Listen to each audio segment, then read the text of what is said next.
मक्का की गलियों में एक औरत थी जो हुजूर सल्लल्लाहु अलैहि वसल्लम के रास्तों में कांटे बिछाया करती थी, जो सिर्फ अबू लहब की बीवी नहीं थी बल्कि दुश्मनी रसूल सल्लल्लाहु अलैहि वसल्लम में उसकी सबसे बड़ी साथी थी। इसका नाम था उम्मे जमील।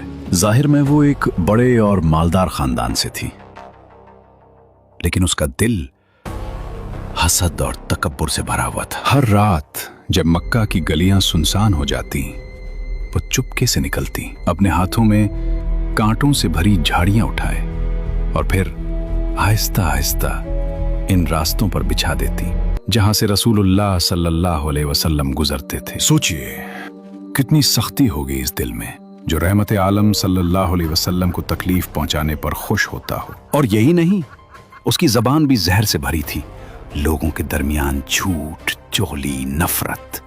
उसका मकसद सिर्फ एक था, इस्लाम को रोकना।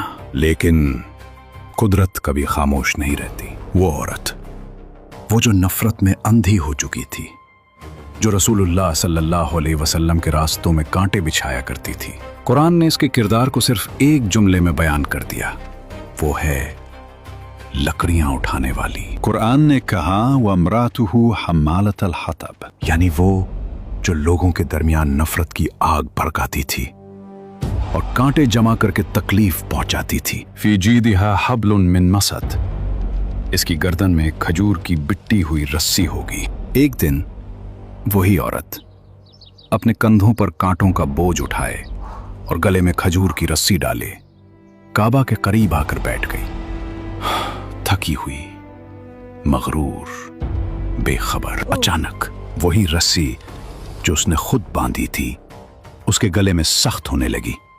वो घबरा गई, हाथ पांव मारने लगी, लेकिन अब देर हो चुकी थी। वही रस्सी उसका अंजाम बन गई।